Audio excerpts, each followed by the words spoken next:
You know, I bet you think you're a pretty independent person. You make your own decisions, and you come to your own conclusions about a lot of things. I mean, obviously you're not very easily manipulated. None of us are. Sure, we might listen to advice every now and again, but if we have evidence that our way of thinking is better, we're not just gonna follow along to anything someone in authority says. But that's where you'd be wrong.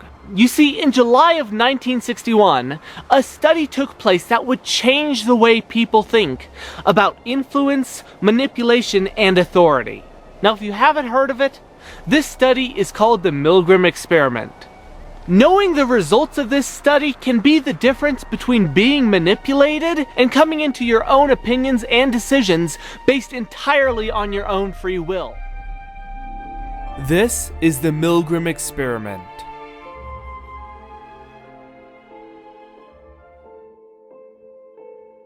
This famous, or infamous, study began in July 1961 in a basement at Yale University. It was directed by the psychologist Stanley Milgram. This study led to some fascinating findings.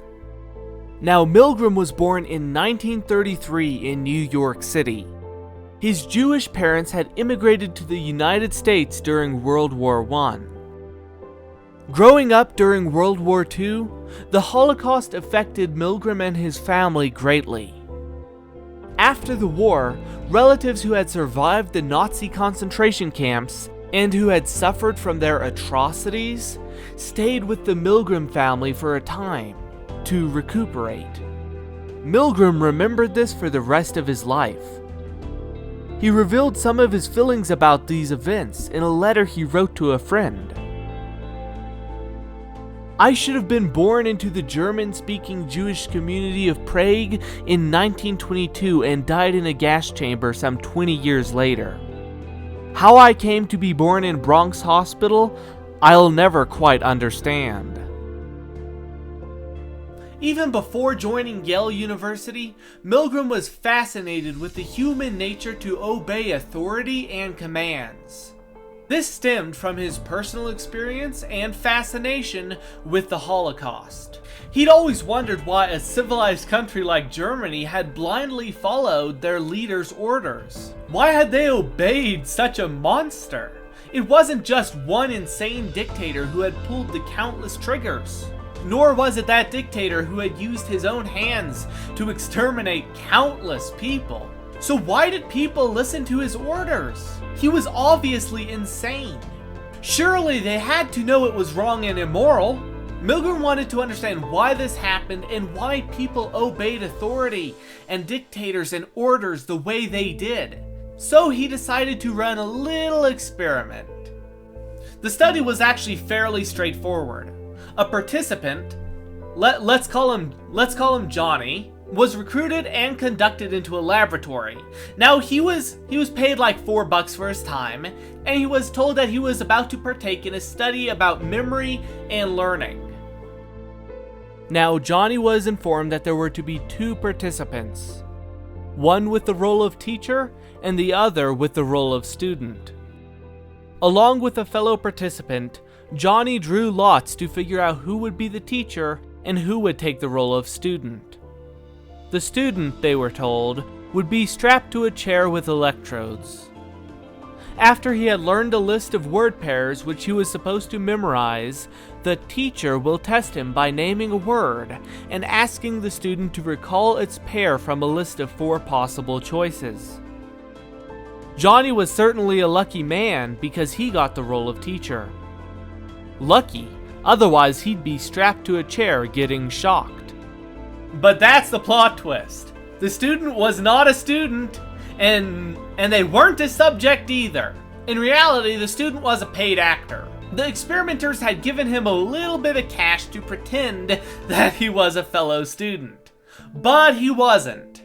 The only remaining true subject, aka Johnny, now having been assigned the role of teacher, was told that when the student fails the test, they must administer increasingly high shocks to the student. Now, it might come as a little bit of a shock to you, but the students aka the paid actors, weren't exactly very bright when it came to the test. Sure, they got a few questions right, but the majority of the questions, they did not get right. They got it the opposite of right. Yeah, it went well at first, but then they started making a few mistakes, and Johnny was told to crank up the shocks. But as the shocks increased, the other participant, the student, began to have a little bit of trouble. By the end, they were begging for the test to stop. They cried in pain and asked for the teacher to stop administering the shocks. They said they didn't want to continue, that they weren't willing to do this anymore.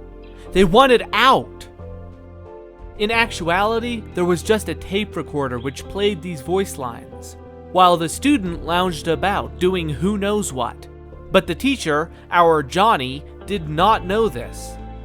From Johnny's point of view, he was administering agonizing shocks to an unwilling participant. And whenever Johnny appeared to question the experimenter, wondering if he should stop, he was presented with one of 4 rebuttals. Please continue. The experiment requires you to continue. It is absolutely essential that you continue. You have no other choice. You must go on.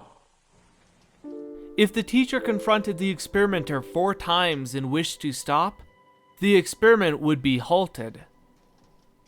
But if the teacher complied with the wishes of the experimenter and continued to apply the shocks, the test would continue until the subject had given the maximum 450-volt shock 3 times in succession. I think it's pretty clear that any normal human being would refuse to continue this, especially when it becomes apparent that the other participant is unwilling to continue, or when it becomes clear that the participant is in great physical pain, or could potentially be irreversibly harmed. I mean, I would stop, and I'm sure you would as well. At least that's what we'd like to think. But it's not quite so simple, and the results don't lie. Around 65% of participants, Johnny included, continued to administer the shocks up to the very highest level. And every single participant applied at least a shock of 300 volts. Milgram later summed the experiment up, saying, "Stark authority was pitted against the subject's strongest moral imperatives against hurting others. And with the subject's ears ringing with the screams of the victims, authority won, more often than not."